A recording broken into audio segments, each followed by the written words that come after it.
சிறகடிக்க ஆசை ஸ்ரீலோட upcoming episode என்னன்னு பார்க்கலாம். மீனா வீட்டுக்கு வந்த உடனே முத்துக்கிட்ட சொல்கிறாங்க, கண்டிப்பாக சத்யா வந்து ரேகாவை தான் கல்யாணம் பண்ணிக்க போகிறேன்னு இவ்வளோ பேசுவான்னு நான் யோசிக்கவே இல்லை. உடனே என் அம்மா கிட்டேயும் சீதா கிட்டேயும் இந்த உண்மையை நான் சொல்ல தான் போகிறேன் அப்படின்னு சொல்கிறாங்க மீனா. உடனே முத்து வந்து, என்ன மீனா நீயே இப்படி பேசினா எப்படி? சத்யா நம்மளை நம்பி தானே வந்து உண்மையை சொல்லிட்டு இருக்கான். ரேகாவை சத்யா விரும்புகிறான்ற உண்மை நமக்கு ஏற்கனவே தெரியும். அது மட்டும் இல்லாமல் இப்போ இந்த கல்யாணத்தை நாம தான் முன்னாடி நின்று நல்லபடியாக நடத்தி வைக்கணும். உடனே இப்போ உங்கள் அம்மா கிட்டேயும் சீதா கிட்டேயும் இந்த உண்மையை நீ சொன்னால் சிந்தாமணியை பற்றின உண்மையை தெரிஞ்சுக்கிட்டு கண்டிப்பாக இந்த கல்யாணம் வேண்டான்னு தான் சொல்லுவாங்க.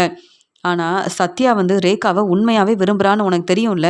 உன்னுடைய தம்பி சத்யா உங்கள் குடும்பத்தை இப்போ எவ்வளோ நல்லா பார்த்துக்கிறான். நல்லா படித்து பெரிய வேலை பார்க்குறான், நல்லா சம்பாதிக்கிறான். அப்படி இருக்கும்போது சத்யா விருப்பப்படுற இந்த வாழ்க்கையை நம்ம தானே அமைச்சு கொடுக்கணும். என்ன மீனா பொறுப்பே இல்லாமல் இப்படிலாம் பேசிகிட்டு இருக்கேன்னு சொல்லும்போது, இல்லைங்க நீங்கள் வேணும்னா சத்யாவோட வாழ்க்கையை பற்றி யோசிக்கலாம். ஆனாலும் இங்கே சத்யாவுக்கும் ரேகாவுக்கும் கல்யாண ஏற்பாடெல்லாம் செஞ்சோன்னா கண்டிப்பாக சிந்தாமணி வந்து அமைதியாக இருக்க மாட்டாங்க. தேவையில்லாமல் பிரச்சனை செய்வாங்க.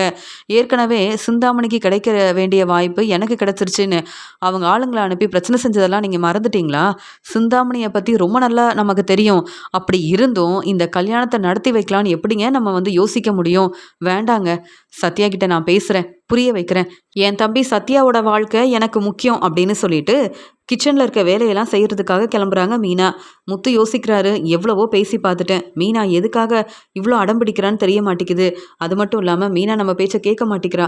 ஆனாலும் சத்யா வந்து உண்மையாகவே ரேகாவை விரும்புகிறாங்க. அதே மாதிரி ரேகாவும் சத்யாவை விரும்புகிறாங்க. அப்படி இருக்கும்போது நாம தான் எப்படியாவது இவங்க 2 பேருக்கும் கல்யாண ஏற்பாடெல்லாம் செய்யணும். மீனா வந்து அவங்க அம்மா கிட்டேயும் சீதா கிட்டேயும் பேசுகிறதுக்கு முன்னாடி நாம தான் வந்து பேசி ஆகணும், வேறு வழியே இல்லை. சிந்தாமணியை பற்றின உண்மை இப்போ சீதாவுக்கும் என் மாமியாருக்கும் தெரியவே வேண்டாம் அப்படின்னு முத்து வந்து யோசிக்கிறாரு. அந்த சமயம் அங்கே வந்த மீனா, என்ன முத்து, மீனா என்ன இவ்வளோ கோபமாக பேசிட்டு போகிறா அப்படின்னு சொல்லும்போது, அதெல்லாம் ஒன்றும் இல்லையே அப்படின்னு சொல்கிறாங்க. எனக்கு தெரியாதா என்ன, மீனா வந்து இப்போ யார் பேச்சையும் கேட்குறதில்ல. மீனாவுக்காக வீட்டில் இருக்க வேலையெல்லாம் நீ செய்கிற. ஆனால் மீனா வந்து, இனி எனக்கு பெரிய வாய்ப்பு கிடச்சிருக்கு, நீங்களே வீட்டில் இருக்க வேலையை பார்த்துக்கங்கன்னு சொல்லிட்டா என்ன செய்வ? நீ சரியாக சவாரிக்கும் போகிறதில்ல, சம்பாதிக்கிறதும் இல்லை. அப்புறம் மீனா பேச்சை கேட்டு வீட்டில் இருக்க வேலையெல்லாம் நீ தான் பார்த்துக்கணும்னு சொல்கிறாங்க. அம்மா பரவாயில்லம்மா, மீனாவுக்காக நான் என்ன வேணாலும் செய்வேன்.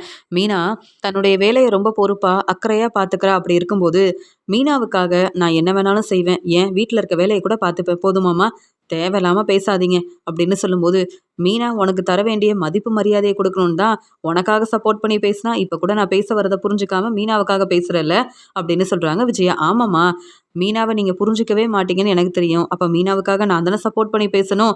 மீனா தான் தனியாக வீட்டில் இருக்க எல்லா வேலையும் பார்த்துக்கிறா. மீனாவுக்காக நீங்கள் சப்போர்ட் பண்ணி பேசியிருக்கலாம், மீனாவுக்காக உதவி செய்யலாம். ஆனால் அப்படிலாம் நீங்கள் செய்ய மாட்டீங்கல்ல, அப்புறம் என்னம்மா செய்கிறது? ஆமாம்மா, நீங்கள் சொல்கிற மாதிரி சரியா எனக்கு எந்த சவாரியும் கிடைக்கல, அதனால் மீனாவுக்காக வீட்டில் இருக்க வேலையை கண்டிப்பாக நான் பார்ப்பேன் அப்படின்னு சொல்லும்போது, அதானே மீனா பேச்சு தானே நீ கேட்ப, என் பேச்சை எங்கே கேட்க போகிற அப்படின்னு சொல்லிட்டு தன்னுடைய ரூமுக்கு போகிறாங்க விஜயா. எப்போ பார்த்தாலும் அம்மா மீனாவை பற்றி ஏதாவது பேசிக்கிட்டே இருப்பாங்க. ஏற்கனவே மீனா என் மேலே ரொம்ப கோபமாக இருக்கா, இதில் அம்மா வேற இப்படி பேசுகிறாங்க அப்படின்னு சொல்லிட்டு கார் செட்டுக்கு எப்பயும் போல் கிளம்புறாரு முத்து. விஜயா யோசிக்கிறாங்க, எப்பயுமே மீனா வந்து முத்துக்கிட்ட இவ்வளோ கோவமாக பேசி நான் பார்த்ததே இல்லை. மீனாவுக்கு பெரிய வாய்ப்பு கிடைச்சதால மீனா என்கிட்ட தான் இப்படி வந்து பேசுகிறானா, இப்போ முத்துவையும் வந்து எதிர்த்து பேச ஆரம்பிச்சிட்டாளா? மீனாவுக்கு ரொம்ப சப்போர்ட் பண்ணாதீங்க, மீனாவுக்காக பேசாதீங்கன்னு சொன்னேன், யாருமே என்னை புரிஞ்சுக்கல. இப்போ மீனா முத்துக்கிட்டே இவ்வளோ கோவமாக பேசுகிறா, எதிர்த்து பேசுகிறாள் அப்படின்னு விஜயா வந்து யோசிக்கிறாங்க. அந்த சமயம் இங்கே ரேகாவோட அப்பா கிட்ட பேசிட்டு தன்னுடைய வீட்டுக்கு வந்த சிந்தாமணி ரொம்ப கோவமாக இருக்காங்க. உடனே விஜயாவுக்கு ஃபோன் பண்ணுறாங்க. இங்கே சிந்தாமணி யோசிக்கிறாங்க, விஜயா கிட்ட பேசணும். அப்போ தான் விஜயா வந்து எனக்காக மீனா கிட்ட பேசுவாங்க. இனி மீனா வந்து தன்னுடைய தம்பி சத்யா கிட்ட சொல்லி ரேகா வழியில் சத்யா தலையிடவே கூடாது, ரேகாவோட வாழ்க்கையிலையும் தலையிடக்கூடாது அப்படின்னு பேச வைக்கணும். இங்கே விஜயா எனக்காக இப்போ எப்பயுமே சப்போர்ட் பண்ணலை, இந்த விஷயத்தில் கண்டிப்பாக விஜயா பேசி தான் ஆகணும் எனக்காக அப்படின்னு சொல்லிட்டு ரொம்ப கோவமாக விஜயாவுக்கு ஃபோன் பண்ணுறாங்க சிந்தாமணி. இங்கே மீனா வந்து, அத்தை உங்களுக்கு காஃபி எடுத்துகிட்டு வரட்டுமான்னு சொல்லும்போது, அதெல்லாம் வேண்டாம் அப்படின்னு சொல்லிடுறாங்க. அந்த சமயம் சிந்தாமணி ஃபோன் பண்ணுறாங்க. விஜயா யோசிக்கிறாங்க, மீனாவுக்கு இந்த வாய்ப்பு கிடைச்சதுக்கப்புறமா சிந்தாமணி என்கிட்ட பேசுகிறதே இல்லை, நானும் சிந்தாமணிக்கு ஃபோன் பண்ணுறதில்ல, என்னை பார்க்குறதுக்காக சிந்தாமணி பார்வதி வீட்டுக்கு வரதும் இல்லை, இப்போ இதுக்கு ஃபோன் பண்ணுறாங்கன்னு தெரியலையே. சிந்தாமணி கண்டிப்பாக என் மேலே ரொம்ப கோபமாக இருப்பாங்க. ஏன்னா என் பேச்சை மீனா கேட்கல, நான் சிந்தாமணிக்கு சப்போர்ட் பண்ணவே இல்லை அப்படின்னு சிந்தாமணி யோசிப்பாங்க. அதனால என்ன பேசுறதுன்னு தெரியலன்னு விஜயா வந்து யோசிக்கிறாங்க. ஃபோன் எடுத்து பேசலாமா வேண்டாமா? சிந்தாமணி இப்போ எதுக்கு ஃபோன் பண்ணுறாங்கன்னு தெரியலையேன்னு யோசிக்கிறாங்க விஜயா. மறுபடியும் சிந்தாமணி ஃபோன் பண்ண உடனே இங்கே என்ன செய்யணும்னு தெரியாமல் ஃபோன் எடுத்து பேசுகிறாங்க விஜயா. சிந்தாமணி எப்படி இருக்கீங்க? என்ன எனக்கு ஃபோன் பண்ணியிருக்கீங்க அப்படின்னு கேட்கும்போது இங்கே சிந்தாமணி சொல்கிறாங்க, விஜயா மேடம், நான் உங்ககிட்ட சந்தோஷமாக பேச ஃபோன் பண்ணவே இல்லை. உங்கள் மருமக மீனா கிட்ட எனக்காக நீங்கள் எப்பயும் பேசுனதில்லை, எனக்கு சப்போர்ட் பண்ணதில்லை. ஆனால் இப்போ மீனா என்னென்ன வேலை செய்கிறாங்கன்னு உங்களுக்கு தெரியுமா அப்படின்னு சொல்லும்போது, என்ன சிந்தாமணி என்ன சொல்ல வரீங்க? எனக்கு ஒன்றுமே புரியலையே. அப்படி மீனா என்ன தான் செஞ்சா அப்படின்னு கேட்கும்போது, மீனாவும் மீனாவோட தம்பி சத்யாவும் வேணும்னே என் பொண்ணு ரேகாவோட மனசை மாற்றி இங்கே வந்து மீனாவும் முத்துவும் ரேகாவுக்கு சத்யாவை கல்யாணம் பண்ணி வைக்கணும்னு எல்லா ஏற்பாடையும் செய்கிறாங்க. உங்களுக்கு என் பொண்ணு ரேகாவை பற்றி தெரியும்ல. ரேகா வந்து என் பேச்சை கேட்டு வந்து இப்போ பிஸ்னஸ்லாம் செஞ்சிட்ருக்காங்க. ரேகா தன்னுடைய அப்பாவோட பிஸ்னஸை ரொம்ப நல்லா பார்த்துக்கிறாங்கன்னு நாங்கள் எல்லோரும் ரொம்ப சந்தோஷப்பட்டோம். ஆனால் இப்போ மீனா இப்படிலாம் செய்வாங்கன்னு எதிர்பார்க்கவே இல்லை. இந்த பிரச்சனைக்கெல்லாம் காரணம் மீனாவும் உங்கள் பையன் முத்துவும் தான். அவங்க வேணும்னே என்னுடைய வேலையில் தேவையில்லாமல் பிரச்சனை செஞ்சாங்க. எனக்கு கிடைக்க வேண்டிய வாய்ப்பு மீனாவுக்கு கிடைக்கணும்னு முத்து என்னென்ன செஞ்சாருன்னு உங்களுக்கே தெரியும். இப்போ மறுபடியும் என் பொண்ணு ரேகாவோட வாழ்க்கையிலையும் பிரச்சனை செய்கிறதுக்காக இப்படி ஒரு ஏற்பாடெல்லாம் செய்கிறாங்கன்னா இனியும் நான் பொறுமையாக இருக்க மாட்டேன். உங்கள் மருமக மீனா கிட்ட நீங்களே என்னுடைய பொண்ணு ரேகாக்காக பேசணும். ரேகா சத்யாவை கல்யாணம் பண்ணிக்கவே கூடாது. என் பொண்ணு ரேகாவுக்கு பெரிய பணக்கார வீட்டு பையனா பார்த்து கல்யாணம் பண்ணி வைக்கணும்னு நாங்கள் எல்லாரும் ரொம்ப யோசிக்கிறோம். ஆனால் இப்போ மீனா இப்படி செய்வாங்கன்னு எதிர்பார்க்கவே இல்லை. உங்கள் மருமக மீனாவுக்கு வேறு வேலையே இல்லையா? தன்னுடைய தம்பி சத்யா கிட்ட பேசி புரிய வைக்காம இந்த கல்யாண ஏற்பாடெல்லாம் செய்கிறன்னு வேற சொல்லியிருக்காங்க அப்படின்னு சொல்லும்போது, அப்படியா? இங்கே ரேகாவும் சத்யாவும் ஒருத்தர் விரும்புகிறாங்களா? கல்யாணம் பண்ணிக்கணும்னு நினைக்கிறாங்களா? இந்த பிரச்சனைக்கெல்லாம் காரணம் மீனாவும் முத்துவுமா அப்படின்னு சொல்லி கேட்கும்போது, ஆமாம், உண்மையை தெரிஞ்சுக்கிட்டு தான் உங்ககிட்ட பேசிகிட்டு இருக்கேன். மீனா கிட்ட நீங்கள் பேசுகிறீங்களா இல்லை நானே பேசட்டுமா அப்படின்னு சொல்லும்போது, மீனா கிட்ட நான் பேசினாலும் என் பேச்சை மீனா கேட்கவே மாட்டாளே. கேட்டிருந்தா மீனாவுக்கு இந்த வாய்ப்பு கிடச்சிருக்குமா? உங்களுக்கு தானே இந்த வாய்ப்பு கிடச்சிருக்கும். சிந்தாமணி உங்களுக்காக நான் நிறைய சப்போர்ட் பண்ணியிருக்கேன். ஆனால் மீனாவால் இவ்வளோ பெரிய பிரச்சனை வரும்னு எதிர்பார்க்கவே இல்லை. இதில் சத்யாவை பற்றி தான் உங்களுக்கு தெரியுமே அப்படின்னு சொல்லும்போது, ரொம்ப நல்லா தெரியும். அதான் என் வீட்டுக்காரர்கிட்டையும் நான் சொல்லியிருக்கேன். கண்டிப்பாக இங்கே ரேகாவுக்கும் சத்யாவுக்கும் கல்யாணம் செஞ்சு வைக்கவே மாட்டேன். அது மட்டும் இல்லாமல் மீனா நினைக்கிறதெல்லாம் நடக்கவே நடக்காது.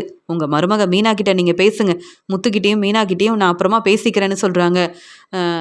நீங்கள் சொல்கிறதெல்லாம் சரிதான். மீனா வேணும்னே திட்டம் போட்டு தான் இப்படி ஒரு ஏற்பாடெல்லாம் செய்கிறா. மீனாவும் எங்கள் வீட்டுக்கு மருமகளாக வந்துட்டா. சீதா நினச்ச மாதிரியே நல்ல வாழ்க்கை கிடச்சிருச்சு. இப்போ சத்யாவுக்கும் இப்படி ஒரு வாழ்க்கை கிடைச்சா சந்தோஷம் தானே? பணம் சொத்துன்னு எல்லாமே கிடைக்கும்ல. அதான் மீனா திட்டம் போட்டு இப்படி ஒரு ஏற்பாடு பண்ணுறான்னு நினைக்கிறேன். இப்படிலாம் நடக்க விடக்கூடாது சிந்தாமணி. நீங்கள் சொல்கிறது எல்லாமே சரிதான். மீனா கிட்ட நான் பேசுகிறேன். நீங்கள் கவலைப்படாமல் ஃபோனை வைங்க. நான் மட்டும் பேசினா போதாது சிந்தாமணி, நீங்களும் மீனா கிட்ட கண்டிப்பாக பேசணும் அப்படின்னு சொல்கிறாங்க விஜயா. நான் பார்த்துக்கிறேன் விஜயா. இருந்தாலும் நீங்கள் என் ஃப்ரெண்டு. உங்களுக்கு நான் எவ்வளவோ உதவி செஞ்சுருக்கேன். அதே மாதிரி நீங்களும் எனக்காக மீனா கிட்ட பேசணும். என் பொண்ணு வாழ்க்கையில் இனி மீனா முத்து சத்யான்னு யாருமே தலையிடக்கூடாது அப்படின்னு பேசிட்டு ஃபோனை வைக்கிறாங்க சிந்தாமணி. சிந்தாமணி இப்படி பேசினதுக்கப்புறமா விஜயா ரொம்ப கோபமாக இருக்காங்க. அங்கே விஜயா வந்து மீனா மீனா அப்படின்னு கூப்பிடுறாங்க விஜயா. அத்தை என்னாச்சு? நீங்கள் தானே காஃபி வேண்டாம் நீங்கள், இப்போ என்ன காஃபி வேணுமா அப்படின்னு கேட்கும்போது, எனக்கு எதுவுமே வேண்டாம். என்ன வேலை செஞ்சுருக்க? உனக்கு பெரிய வாய்ப்பு கிடச்சிருக்குன்னு நீ என்ன வேணாலும் செய்யலான்னு நினைக்கிறியா அப்படின்னு சொல்கிறாங்க விஜயா. அத்தை நான் என்ன செஞ்சேன்னு இப்படி கேள்வி கேட்குறீங்க? தெளிவாக தான் பேசுங்களேன், ஒன்றுமே புரியல அப்படின்னு சொல்கிறாங்க மீனா. இன்னும் என்ன புரிய வேண்டியது இருக்குது? இங்கே சத்யாவுக்கு சிந்தாமணியோட பொண்ணை கல்யாணம் பண்ணி வைக்க எல்லா ஏற்பாடையும் செய்கிறியா? இது எல்லாம் உன்னுடைய வேலை தானா? திட்டம் போட்டு சிந்தாமணியோட பொண்ணு உங்கள் வீட்டுக்கு மருமகளாக வந்தால் சிந்தாமணியோட பணம் சொத்து எல்லாமே கிடைக்கும். இதில் ஏற்கனவே இங்கே வந்து ரேகா நிறைய படிச்சிருக்காங்க, பெரிய பிஸ்னஸ் செய்கிறாங்க. அதனால் உன்னுடைய தம்பியும் பெரிய பிஸ்னஸ் செய்யலாம், பெரிய கம்பெனிக்கு ஓனர் ஆகலாம். இது எல்லாமே உன்னுடைய வேலை தானே? நீ தானே வந்து திட்டம் போட்டு இப்படி ஒரு ஏற்பாடெல்லாம் செஞ்சுருப்ப. நீ சொல்லி தானே சத்யா இப்படி ஒரு வேலையை செஞ்சிட்ருக்கான் அப்படின்னு கேள்விக்கு மேலே கேள்வி கேட்குறாங்க விஜயா. அத்தை என்ன பேசுகிறீங்க? இந்த உண்மை உங்களுக்கு எப்படி தெரியும்? நீங்கள் வீட்டிலையே தான் இருக்கீங்க. உங்களுக்கு யார் இந்த உண்மையெல்லாம் சொன்னது? நீங்கள் சொல்கிறது எல்லாமே உண்மைதான். ஆனால் என் பேச்சை கேட்டு சத்யா வந்து ரேகாவை விரும்பலை. இங்கே ரேகாவும் சத்யாவும் விரும்புகிறாங்கன்னு எனக்கே இப்போ தான் தெரியும். அவங்களுக்கு கல்யாண ஏற்பாடெல்லாம் நான் செய்கிறேன்னு யார் சொன்னது அப்படின்னு சொல்லும்போது, என்ன மீனா, நான் கேள்வி கேட்டால் பதில் மட்டும் பேசணும். இந்த உண்மையை யார் சொன்னாங்கன்னு எதுக்கு நீ மறுபடியும் என்கிட்ட கேள்வி கேட்குற? நீ தானே திட்டம் போட்டு இப்படி ஒரு வேலையை செஞ்சிட்ருக்க. சிந்தாமணியால் தான் இந்த உண்மை எனக்கு தெரிய வந்தது. ரேகா உங்கள் வீட்டுக்கு மருமகளாக வரணுமா? நீ என்ன மீனா இப்படியெல்லாம் செஞ்சிட்ருக்க? ரேகா எவ்வளோ வசதியாக இருந்தவங்க, உங்க வீட்ல வந்து ரேகா மருமகளா இருக்கிறதா? இதெல்லாம் நடக்குமா? சிந்தாமணி நடக்க விடுவாங்களா? உனக்கு வேற வேலை இல்ல? நீ இந்த வீட்டு மருமகளா வந்துட்ட. பெருசா சம்பாதிக்கலனாலும் நல்ல வசதியா தானே இருக்க. அதே மாதிரி ரேகாவை சத்யா கல்யாணம் பண்ணிக்கிட்டா சத்யா பெரிய கம்பெனிக்கு ஓனர் ஆயிருவான். அதனால தானே இப்படி ஒரு வேலை செஞ்சுட்டு இருக்க அப்படின்னு சொல்லும்போது, அத்தை என்ன பேசுறீங்க? நான் ரேகா கிட்டேயும் சத்யா கிட்டேயும் பேசியிருக்கேன். நீங்கள் 2 பேரும் கல்யாணம் பண்ணிக்கணும்னு நினச்சா சிந்தாமணியால் பிரச்சனை வரும்னு பேசி புரிய வச்சுருக்கேன். நீங்கள் உண்மை என்னன்னு தெரியாமல் சிந்தாமணி பேச்சை கேட்டு என்கிட்ட இப்படி கேள்வி கேட்காதீங்க. வேணும்னா ரேகா கிட்ட பேசி பாருங்களேன் அப்படின்னு சொல்லும்போது, உன்னுடைய தம்பி சத்யா என்னென்ன செஞ்சுருக்கான்னு எனக்கு தெரியாதா? என் பணத்தை எடுத்துகிட்டு போனா அதனால் உன் வீட்டில் உள்ள எல்லாரும் என்கிட்ட வந்து மன்னிப்பு கேட்டாங்கல்ல, அதெல்லாம் மறந்துட்டல்ல? அது மட்டுமா முத்துவோட பைக்கெல்லாம் எடுத்துகிட்டு போனானே, அதெல்லாம் மறந்துட்டியா? சத்யா ரேகாவோட ஆஃபீஸில் வேலை பார்க்குறதுனால நிறைய சம்பளம் கிடைக்குது. ஆனா இப்ப அந்த ஆஃபீஸ்க்கே ஓனர் ஆகணும்னு சத்யா நினைக்கிறானா? அதெல்லாம் நடக்குமா என்ன? சத்யா கிட்ட நீ தான் பேசி இப்படிலாம் வந்து இனி ரேகாவை விரும்ப வேண்டாம், ரேகாவுக்கும் உனக்கும் கல்யாணம் நடக்காதுன்னு பேசி புரிய வைக்கணும். அதை விட்டுட்டு தேவையில்லாம சிந்தாமணிக்கு பிரச்சனை செய்யணுன்றதுக்காகவே ரேகா உங்க வீட்டு மருமகளா வரணும்னு நீ நினைச்சா, அதுக்கப்புறம் இங்க சிந்தாமணியும் பொறுமையா இருக்க மாட்டாங்க, நானும் பொறுமையா இருக்க மாட்டேன். இங்க உன்னுடைய வீட்டில் நீ தான் பேசணும் மீனா அப்படின்னு சொல்றாங்க. அத்தை, உங்களுக்கு இதுல என்ன பிரச்சனை? இங்க வந்து ரேகாவை சத்யா கல்யாணம் பண்ணிக்கிட்டா உங்களுக்கு என்ன பிரச்சனை? நீங்க எதுக்கு தேவையில்லாம பிரச்சனை செய்வேன்னு சொல்றீங்க? என்னுடைய தம்பி சத்யாவோட வாழ்க்கையில நீங்க தலையிட வேண்டாம் அத்தை. சத்யாவோட வாழ்க்கையில என்ன செய்யணும்னு சத்யாவே யோசிச்சு நல்ல முடிவா எடுக்கட்டுமே. அத்தை, சத்யா உங்ககிட்ட மன்னிப்பு கேட்டிருக்கான். மறுபடியும் இப்படி ஒரு வேலையை செய்ய மாட்டேன்னு சொன்னதால நல்லா படிச்சு பெரிய வேலைக்கு போறான். நீங்க தேவையில்லாம பிரச்சனை செய்யாதீங்க. சிந்தாமணிக்கு சப்போர்ட் பண்றேன்னு இப்படி பேசுனீங்கன்னா நான் நீங்க பேசுற எல்லாத்தையும் கேட்டுட்டு இருக்க முடியாது அப்படின்னு சொல்லிட்டு மீனா கிச்சனுக்கு வராங்க. என்ன மீனா, என்னை எதிர்த்து பேசுறியான்னு சொல்லும்போது, அத்தை உங்க வேலையை பாருங்க அத்தை. தேவையில்லாம சிந்தாமணிக்கு சப்போர்ட் பண்றேன்னு இப்படி பேசிட்டு இருக்கிறதே உங்களுக்கு வேலையா இருக்கு அப்படின்னு சொல்லிட்டு மீனா கிச்சனுக்கு வந்தாலும் மீனா யோசிக்கிறாங்க. இப்பவே விஜயாத்தை கேள்விக்கு மேல கேள்வி கேட்க ஆரம்பிச்சிட்டாங்க. சிந்தாமணிக்காக சப்போர்ட் பண்ண ஆரம்பிச்சிட்டாங்க. இன்னும் சிந்தாமணி என்ன செய்ய போறாங்க, என்ன பேச போறாங்கன்னு ஒண்ணுமே புரியலையே. இங்க வந்து என் தம்பி சத்யாவோட வாழ்க்கை எனக்கு முக்கியம். ஆனா இங்க வந்து ரேகா என் வீட்டுக்கு மருமகளா வரக்கூடாதுன்னு விஜயத்தை யோசிக்கிறாங்கல்ல, இவங்களுக்காகவே இந்த கல்யாணத்தை நம்ம நல்லபடியா செஞ்சு வைக்கணும். அது மட்டும் இல்லாம விஜயத்தை பேச்சை நம்ம கேட்கவே கூடாது. ஏன், ரேகா எங்க வீட்டுக்கு வந்தா அவங்க வாழ்க்கை எவ்வளோ சந்தோஷமா இருக்கும். நாங்க எல்லாரும் ரொம்ப ஒத்துமையா இருக்கோம். அது மட்டும் இல்லாம ஒருத்தரை ஒருத்தர் விட்டு கொடுக்காம எங்க வாழ்க்கையை சந்தோஷமா பார்த்துக்கிறோம். ஆனா வந்து விஜயாத்தைக்கு பணம் தான் முக்கியம். ரேகா எங்க வீட்டுக்கு வந்தா சத்யாவோட வாழ்க்கையும் சந்தோஷமா இருக்கும். அப்படிலாம் நடக்கக்கூடாதுன்னு தான் விஜயாத்தை இப்படிலாம் பேசிட்டு இருக்காங்கன்னு மீனாவுக்கு ரொம்ப தெளிவா புரிய வருது. மீனா எங்கள் வீட்டில் இருக்க வேலையெல்லாம் செஞ்சுட்டு பூக்கடைக்கு கிளம்பி வராங்க. பூக்கடைக்கு வந்த உடனே அங்கே வந்து சிந்தாமணி வராங்க. சிந்தாமணி வந்த உடனே வீட்டில் விஜயாத்தை இவ்வளோ நேரம் பேசினாங்க. பூக்கடைக்கு வந்த உடனே வேலையை பார்க்கலான்னா சிந்தாமணி வேற வந்துட்டாங்கன்னு மீனா ரொம்பவே பதட்டமாக இருக்கும்போது அங்கே வந்து சிந்தாமணி ரொம்ப கோவமா, மீனா ஏற்கனவே நீ வந்து யோசித்த மாதிரி எனக்கு கிடைக்க வேண்டிய இந்த வந்து பெரிய வாய்ப்பை உனக்கு கிடைக்கணுன்றதுக்காக தேவையில்லாத வேலையெல்லாம் செஞ்ச. இப்போ என் பொண்ணு வாழ்க்கையிலேயே பிரச்சனை செய்றியான்னு சொல்லும்போது, இதெல்லாம் உங்கள் பொண்ணு ரேகா கிட்ட தான் பேசணும். ஏன்னா அவங்க தான் சத்யாவை விரும்புகிறேன், சத்யாவை தான் கல்யாணம் பண்ணிப்பேன்னு அடம் பிடிக்கிறாங்க. உங்கள் பொண்ணு ரேகா கிட்ட எவ்வளவோ பேசி பார்த்துட்டேன். உங்கள் பொண்ணு ரேகா கிட்ட உங்களால் பேச முடியல, என்கிட்ட வந்து பேசுகிறீங்களான்னு சொல்லும்போது, நீ இங்கே வந்து இப்போ தான் பூக்கடைக்கு ஓனராக இருக்க. உங்கள் அம்மாவும் பூக்கடை வந்து நடத்திட்டு இருக்காங்க. என் பொண்ணு எவ்வளோ வசதியாக வாழ்ந்திருக்கா. உங்கள் வீட்டில் வந்து எப்படி சந்தோஷமாக இருக்க முடியும் அப்படின்னு கேட்கும்போது, அப்போ நீங்கள் இந்த கேள்வியை உங்கள் பொண்ணு ரேகா கிட்ட கேட்கணும். எங்கள் வீட்டுக்கு மருமகளாக வந்தால் தான் சந்தோஷமாக இருப்பேன்னு ரேகா சொல்கிறாங்க. உங்கள் பொண்ணு ரேகாவுக்கு என்ன பதில் சொல்ல போகிறீங்க? என்கிட்ட வந்து இவ்வளோ கேள்வி கேட்குறீங்க. உங்கள் பொண்ணு ரேகா என்ன யோசிக்கிறாங்களோ அதை நீங்கள் செஞ்சு வைக்கணும். ஆனால் ரேகாவை கண்டுக்காம ரேகா வந்து எப்படி இருக்காங்கன்னு கூட கவனிக்காமல் இருந்துட்டு இப்போ வந்து ரேகாவுக்காக சப்போர்ட் பண்ணி பேசுகிறீங்களா? போதும் சிந்தாமணி, நீங்கள் என்கிட்ட வந்து இப்படி கேள்வி கேட்கவும் வேண்டாம், பேசவும் வேண்டாம். நீங்கள் பேச சொல்லி என் மாமியார் விஜயா தேவையில்லாமல் ரொம்ப நேரம் பேசினாங்க. ஆனால் நான் எதையும் கண்டுக்கல. ஏன்னா எனக்கு எனக்கு என்னுடைய வேலை தான் முக்கியம். நீங்கள் கிளம்புங்க அப்படின்னு சொல்லும்போது, வேண்டாம் மீனா, நீ ஏற்கனவே என்னுடைய வேலையில் பிரச்சனை செஞ்ச, என் வாழ்க்கையில் தேவையில்லாமல் பிரச்சனை செஞ்ச, இப்போ என் பொண்ணோட வாழ்க்கையிலையும் பிரச்சனை செய்கிறதுக்கு திட்டம் போடுறல அப்படின்னு சொல்லும்போது, அப்படி எனக்கு எந்த அவசியமும் இல்லை. ஏன் வேலையை பொறுப்பாக பார்க்குறேன் அவ்வளவுதானு சொல்லும்போது, உங்கள் வீட்டுக்கு என் பொண்ணு ரேகா மருமகளாக வரவே மாட்டா. நீ நீ என்னதான் நினச்சாலும் திட்டம் போட்டாலும் அதெல்லாம் நடக்கவே நடக்காது. என் பொண்ணு ரேகா எவ்வளோ வசதியாக இருந்திருக்கா. பெரிய படிப்பெல்லாம் படித்து இங்கே வந்து பெரிய பிஸ்னஸ் செய்கிறா. எங்கள் ஆஃபீஸில் சாதாரண வேலை பார்க்குற சத்யாவுக்கு என் பொண்ணு ரேகாவை கல்யாணம் பண்ணி வைக்கணுமா? நீங்கள் எதுக்கு வந்து இப்படிலாம் யோசிக்கிறீங்கன்னு எனக்கு தெரியாதா என்ன? நான் சம்பாதிச்ச சொத்து இங்கே ரேகாவுக்காக அவங்க அப்பா சம்பாதிச்ச பணம்னு எல்லாமே உங்களுக்கு கிடைக்கணும். இங்கே வந்து உன்னுடைய தம்பி பெரிய கம்பெனிக்கு ஓனர் ஆகணும். அதனால தானே யோசிச்சு இப்படிலாம் செய்கிற. இப்படிலாம் நடக்க விடவே மாட்டேன் அப்படின்னு சொல்லும்போது, என்ன பேசுகிறீங்க?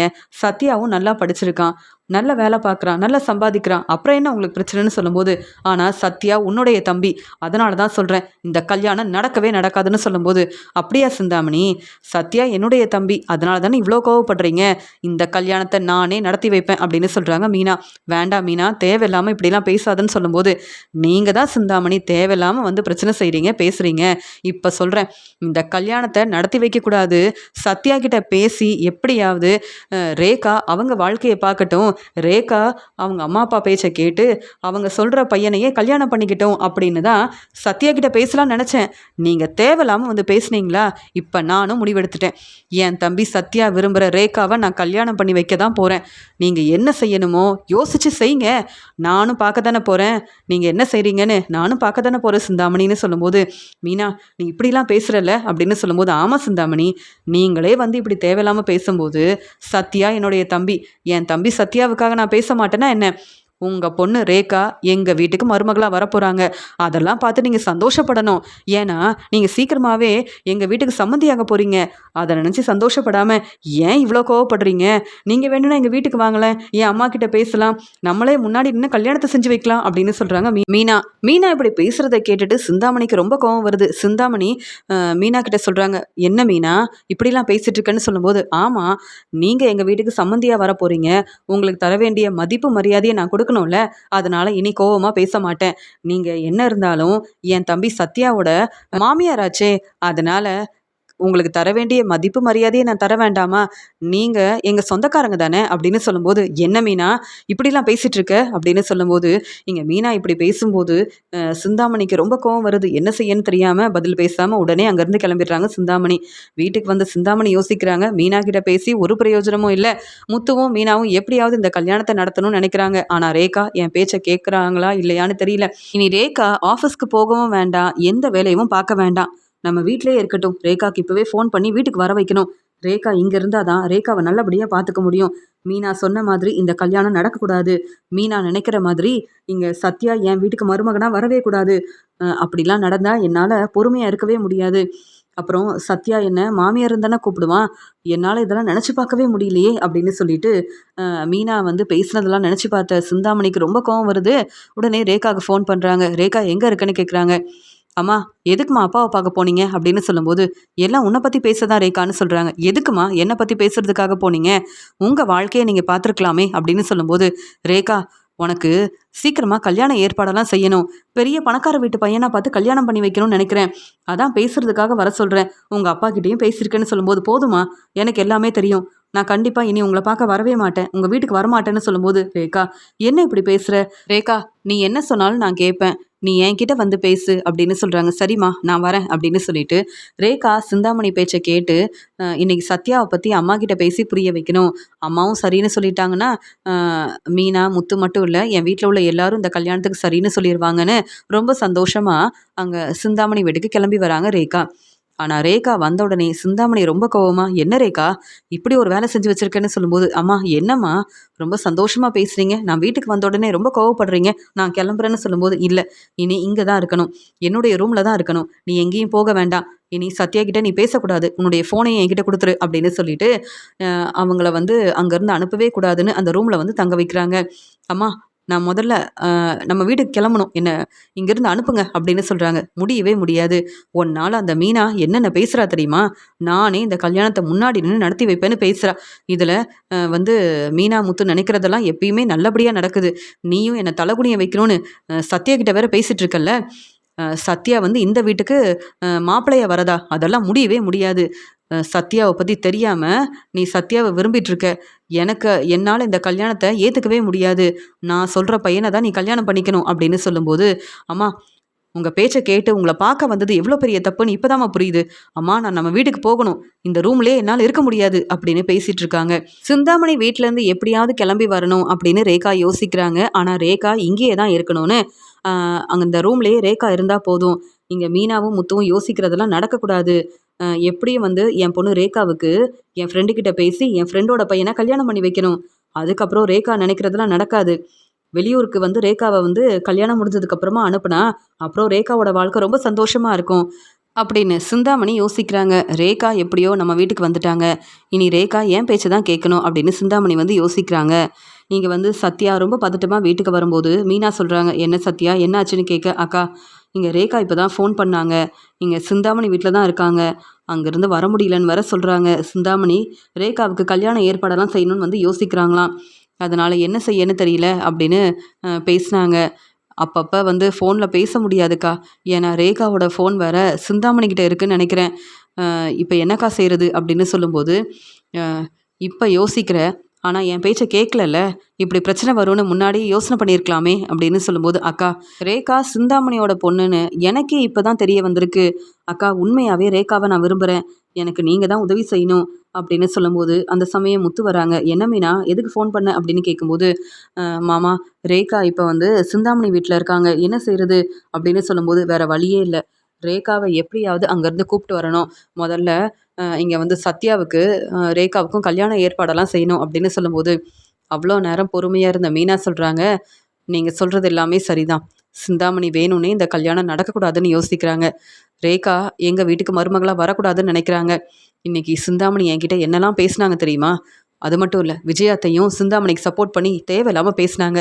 இவங்க 2 பேருக்கும் சரியான பதில் கொடுக்கணும்னா ரேகாவுக்கும் சத்யாவுக்கும் கல்யாணத்தை நானே செஞ்சு வைக்கணும்னு சொல்கிறாங்க. பரவாயில்ல மீனா, இங்கே வந்து இவங்க 2 பேருக்கும் கல்யாணம் பண்ணி வைக்க வேண்டாம்னு சொன்ன நீயே இப்படி பேசுனதுக்கப்புறமா அப்புறம் நாங்கள் யோசிக்க போகிறதே இல்லை, சந்தோஷமாக கல்யாண ஏற்பாடெல்லாம் செய்கிறோம் அப்படின்னு சொல்லும்போது, ஆனால் ரேகாவை எப்படிங்க வர வைக்கிறது அப்படின்னு சொல்கிறாங்க. நான் பார்த்துக்கிறேன் மீனா, நீ கவலைப்படாமல் இரு. நான் சொல்லும்போது நீ சத்யாவை கூப்பிட்டு கோயிலுக்கு வந்துரு, கல்யாணத்தை நம்ம நல்லபடியாக நடத்தி வைக்கலாம் அப்படின்னு சொல்லும்போது, சந்திரா சொல்கிறாங்க, மீனா என்ன நடக்குது மீனா, என்ன பேசுகிறீங்க, ஒன்றுமே புரியலையே. அப்போ சிந்தாமணி ரேகாவோட அம்மாவான்னு கேட்கும்போது, சிந்தாமணியால் உனக்கு நிறைய பிரச்சனை வந்திருக்கு மீனா, அப்புறம் எப்படி இந்த கல்யாணத்தை செஞ்சு வைக்க முடியும்? அப்படியே கல்யாணம் நடந்தாலும் இங்கே வந்து நம்ம சத்யாவுக்கு எந்த பிரச்சனையும் வராதுன்னு எப்படி நம்ப முடியும்னு சொல்லும்போது, அம்மா ரேகா நம்ம வீட்டு மருமகளானதுக்கப்புறம் சிந்தாமணியால் என்னம்மா பிரச்சனை செய்ய முடியும் அப்படின்னு கேள்வி கேட்குறாங்க மீனா. அக்கா நீ சொல்கிறது எல்லாமே சரிதான். எப்படியும் சிந்தாமணி வீட்டுக்கு நான் தானே மாப்பிள்ளையாயிருவேன். அப்புறம் பிரச்சனை செஞ்சாலும் ரேகா எனக்காக பேச மாட்டாங்களா, சப்போர்ட் பண்ண மாட்டாங்களா? அதுக்கப்புறம் சிந்தாமணியால் எதுவுமே செய்ய முடியாது. நீ சொல்கிறது எல்லாமே சரிதான். இப்போ தான் எனக்கு சந்தோஷமாக இருக்குது அப்படின்னு சொல்கிறாரு சத்யா. சத்யா நீ என்ன சத்யா இப்படி ஒரு வேலை செஞ்சுருக்கேன்னு கேட்குறாங்க சந்திரா.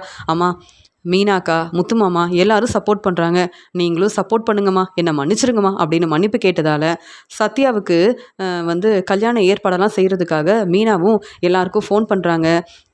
மீனாவும் வந்து முத்துக்கிட்ட சொல்கிறாங்க, கவனமாக இருங்க, சிந்தாமணி நினச்ச மாதிரியே சிந்தாமணி பேச்சை கேட்டு இந்த கல்யாணத்தை நம்ம நல்லபடியாக செஞ்சு வைக்கணுங்க. அப்போ தான் வந்து சிந்தாமணிக்கு சரியான பதில் கொடுக்க முடியும் அப்படின்னு சொல்கிறாங்க மீனா. இங்கே முத்து வந்து சிந்தாமணிக்கு தெரியாமல் அங்கேருந்து ரேகாவை கோயிலுக்கு கூப்பிட்டு வந்துடுறாங்க. மீனா சந்திரா சீதானி எல்லாருமே கோயிலுக்கு வராங்க.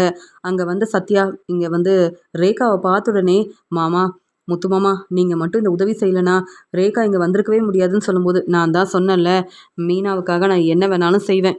மீனாவே மனசு மாறிட்டா அதுக்கப்புறம் என்ன சத்யா, சந்தோஷமாக உங்கள் கல்யாணம் நல்லபடியாக நடக்க போகுது அப்படின்னு சொல்லிட்டு பேசிகிட்டு இருக்காங்க. இங்கே மீனா முத்து சந்திரா சீதா எல்லாரும் சந்தோஷமாக ரேகாவுக்கும் இங்கே வந்து சத்யாவுக்கும் கல்யாணத்தை செஞ்சு வைக்கிறாங்க. ரேகா ரொம்ப சந்தோஷப்படுறாங்க. மீனாவுக்கும் முத்துவுக்கும் நன்றி சொல்கிறாங்க. இங்கே சந்திரா கிட்ட ஆசீர்வாதம் வாங்குறாங்க. முத்து சொல்கிறாங்க, மீனா நீயே மனசு மாறுவேன்னு நான் எதிர்பார்க்கவே இல்லை, ஆனால் இப்போ சத்யா எவ்வளோ சந்தோஷமாக இருக்கான், ரேகாவும் எவ்வளோ சந்தோஷமாக இருக்காங்க பார்த்தியா அப்படின்னு சொல்லும்போது, ஆமாங்க நான் தான் சிந்தாமணியை பற்றியே யோசித்தேன். இங்கே வந்து ரேகா வாழ்க்கையை பற்றியும் சத்யா வாழ்க்கையை பற்றியும் யோசிக்கல.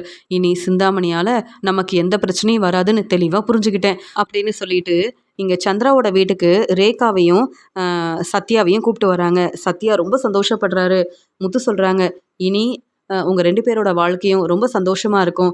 சிந்தாமணியால் பிரச்சனை வந்தால் நாங்கள் பார்த்துக்குறோம் அப்படின்னு சொல்லும்போது, மீனா நீங்கள் வந்து என் மேலே ரொம்ப கோவமாக இருப்பீங்கன்னு தெரியும். இருந்தாலும் நான் வந்து உங்கள் வீட்டுக்கு ஒரு பொறுப்பான மருமகளாக இருப்பேன் அப்படின்னு சொல்லும்போது, எனக்கு தெரியும் ரேகா, எனக்கு உங்கள் மேலே எந்த கோவமும் இல்லை.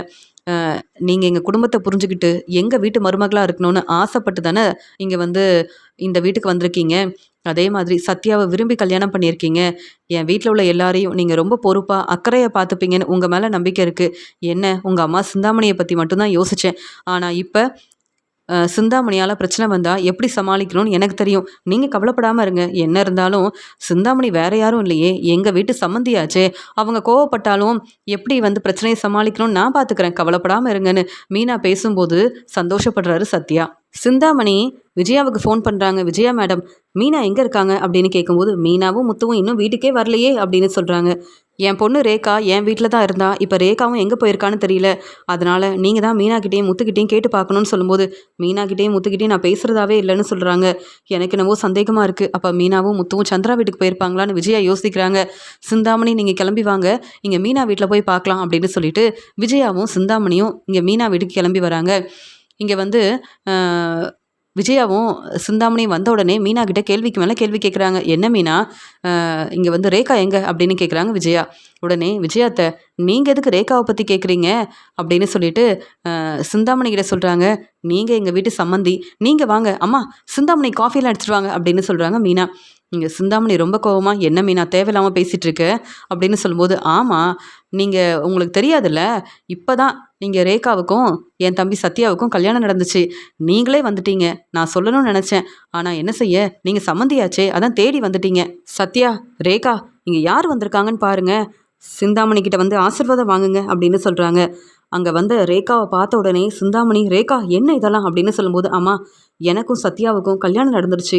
கல்யாணத்தை செஞ்சு வச்சது மீனாவும் முத்துவும் தான் அப்படின்னு சந்தோஷமாக பேசுகிறாங்க ரேகா.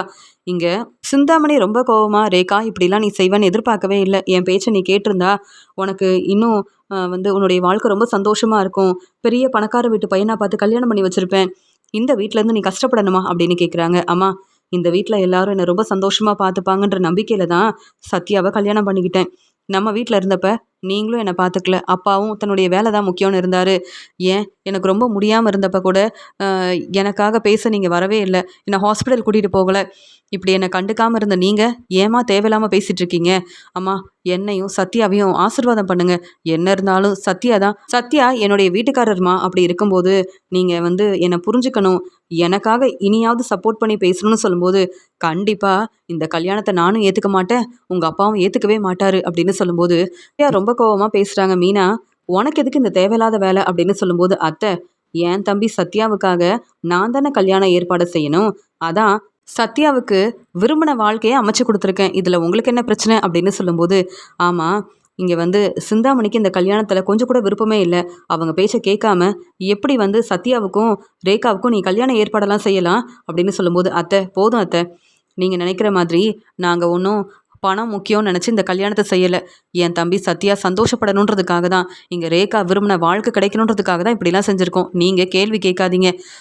நீங்கள் தான் மனோஜுக்கு பெரிய பணக்கார வீட்டு பொண்ணாக பார்த்து கல்யாணம் பண்ணி வைக்கணும்னு நினச்சிங்க. அதனால் ரோகிணியை நம்பி ஏமாந்து போய் நிற்கிறீங்க.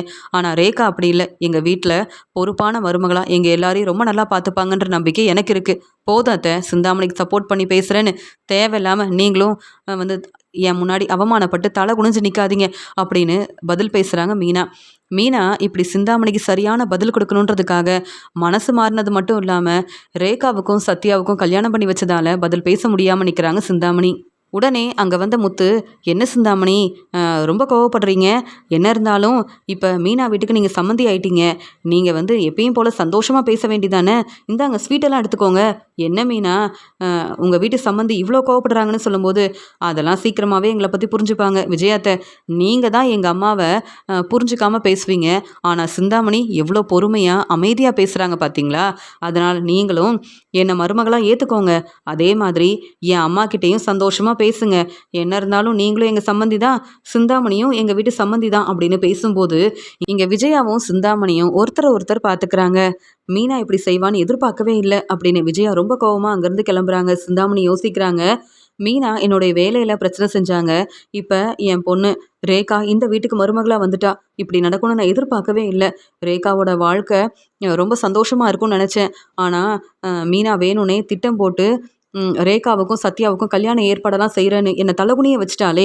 அப்படின்னு எப்ப பார்த்தாலும் மீனா முன்னாடி நான் இப்படிதான் தல குனிஞ்சு அவமானப்பட்டு நிக்கிறேன் அப்படின்னு பதில் பேச முடியாம சிந்தாமணி அங்கேருந்து கிளம்புறாங்க. இங்க சத்யாவும், ரேகாவும் ரொம்ப சந்தோஷமா மீனா கிட்ட நன்றி சொல்றாங்க. இதெல்லாம் பார்த்துட்டு இருக்க முத்து ரொம்ப சந்தோஷப்படுறாரு. மீனா மனசு மாறினதால தான் இங்க சத்யா நெனச்ச மாதிரியே நல்ல வாழ்க்கை கிடைச்சிருக்கு. சத்யாவும், ரேகாவும் இப்ப ரொம்ப சந்தோஷமா இருக்காங்க அப்படின்னு இங்க முத்து வந்து யோசிக்கிறாங்க. இங்க வீட்டுக்கு வந்த விஜயா மனோஜ் கிட்ட வந்து மீனா இப்படி ஒரு வேலை செஞ்சிருக்கா. இப்ப சிந்தாமணி என் மேல ரொம்ப கோவமா இருக்காங்க. மீனா வந்து என் பேச்ச கேட்கறதே இல்ல அப்படின்னு சொல்லும்போது, "என்னம்மா இங்க சிந்தாமணியோட பொண்ணு இப்ப வந்து மீனா வீட்டுக்கு மருமகளா வந்திருக்காங்களா?" அப்படின்னு கேட்குறாரு மனோஜ். "ஆமா மனோஜ். மீனா சொன்ன மாதிரியே சத்யாவுக்கும், ரேகாவுக்கும் இந்த கல்யாண ஏற்பாடு செஞ்சது மட்டும் இல்லாம, கல்யாணத்தையும் நல்லபடியா நடத்தி வச்சிருக்கா." அப்படின்னு மீனா மேல ரொம்ப கோவமா இருக்காங்க விஜயா.